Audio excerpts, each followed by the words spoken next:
As the summer days can become longer, more hot and more humid, your sleep may begin to suffer. It may be tempting to consider staying up later as the sun sets later, but we do have evidence to support the need for 7 to 8 hours sleep every night. We know that those that regularly get less than this increase their risk of conditions like heart disease, stroke, and type 2 diabetes.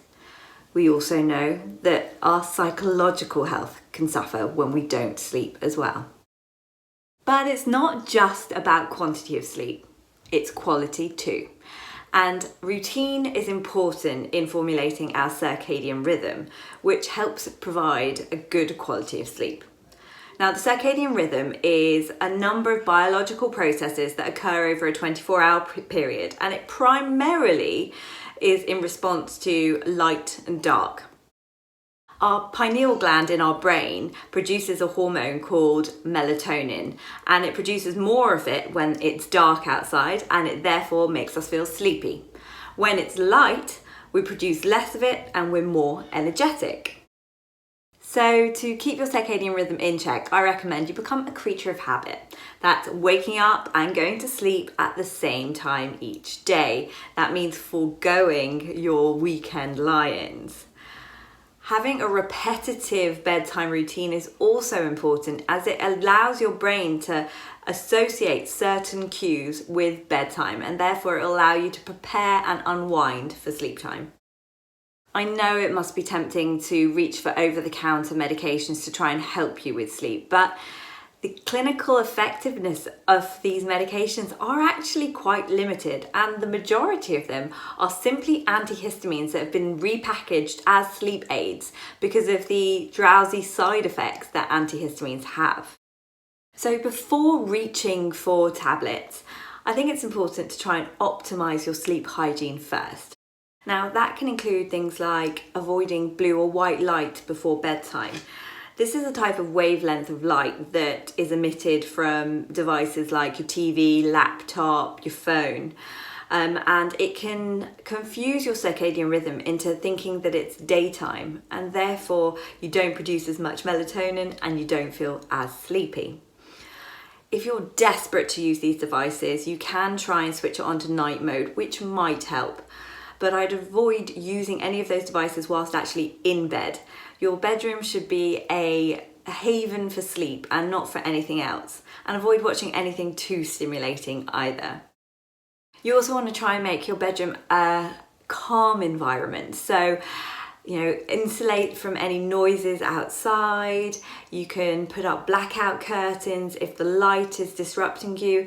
You can even put on things like lavender scented diffusers to try and help it feel like a calm and happy place to be. Now, it may sound obvious, but it's also important to try and limit the amount of caffeine you drink. Because it can take a while to actually metabolize, you don't want to be drinking any caffeine in the 6 hours before you go to sleep. Another thing to try and avoid is using alcohol as a sleep aid. Lots of people will reach for it because yes, it tends to make you feel sleepy and fall asleep quicker, but we know that the quality of sleep that you have having drank alcohol is actually quite poor. Interestingly, there have been a number of studies that have linked low vitamin D levels to poor quality and quantity of sleep. During the summer months, most of us are able to get enough sun to produce enough vitamin D, but during the months of October to March, it is recommended that you take 10 micrograms of vitamin D daily in order to ensure that you're getting enough. Exercise can also improve your quality of sleep, but it can take a while to actually reach tangible results. It is also important to ensure that you are not doing any stimulating exercise just before bedtime, as you'll often get hot, sweaty, and more energetic, so keep it to the first half of the day. Other methods of sleep hygiene can take the form of things like relaxation. Now, it's not just an old wives' tale that a bath before bed is relaxing. It is true to say there's evidence that if you have a bath 1 to 2 hours before bedtime and go from a hot environment in the bath to a cooler environment in your bedroom, that it can induce sleep. Self-care can be a big part of relaxation, and it doesn't have to be something extravagant. It can be something as simple as just using some lovely body lotions or putting on a nicely scented candle. Anxiety can also play a big role in poor sleep, so it is important, if you are suffering, to find ways to manage that. Some people choose to use things like yoga, mindfulness, meditation.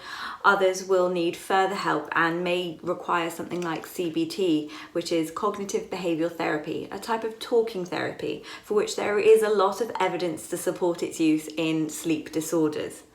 I always recommend that you try something like getting a notebook and putting it by your bedside table with a pen, so that if any thoughts do creep in to your brain at night time when you're trying to sleep, you can just jot them all down, get them out of there and pick it up in the morning.